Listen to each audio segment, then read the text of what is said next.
আসসালামু আলাইকুম প্রিয় ভাই ও বন্ধুরা, চলে আসলাম পদ্মা নদীর পাড়ে।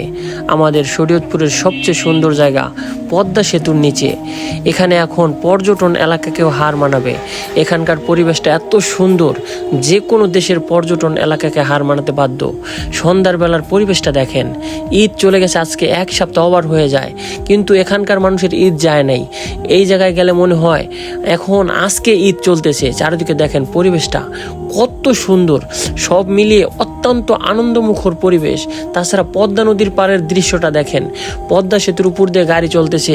সন্ধ্যাবেলার পদ্মা নদীর সৌন্দর্য প্লাস পদ্মা সেতুর সৌন্দর্য দেখলে মনটা এমনিতেই জুড়িয়ে যাবে। আপনারা দেখেন সন্ধ্যাবেলার পদ্মা সেতুর পরিবেশটা যে কোনো রূপ সৌন্দর্যকে হার মানাবে। আমরা কি খালি খালি বলি? সুজলা সফলা শস্য শ্যামলা প্রাকৃতিক সৌন্দর্যে ভরপুর আমাদের জেলা শরীয়তপুর জেলা। আপনি দেখেন হৃদয় জুড়ানো পরিবেশ, এত সুন্দর দৃশ্য আমাদের দেশে আছে, এটা ভাবলেই হৃদয়টা গর্বে ফুলে যায়। এখানকার সৌন্দর্যটা হৃদয় জুড়ানোর মতো, দেখলে মনে হবে আরেকবার যাই। সকলকে দাওয়াত রইল, আপনারাও আসবেন আমাদের শরীয়তপুরে এত সুন্দর জায়গা দেখার জন্য। পদ্মা সেতুর পার আসবেন, হৃদয় জুড়িয়ে যাবে, হৃদয় শীতল হয়ে যাবে। সকলের জন্য দাওয়াত রইল।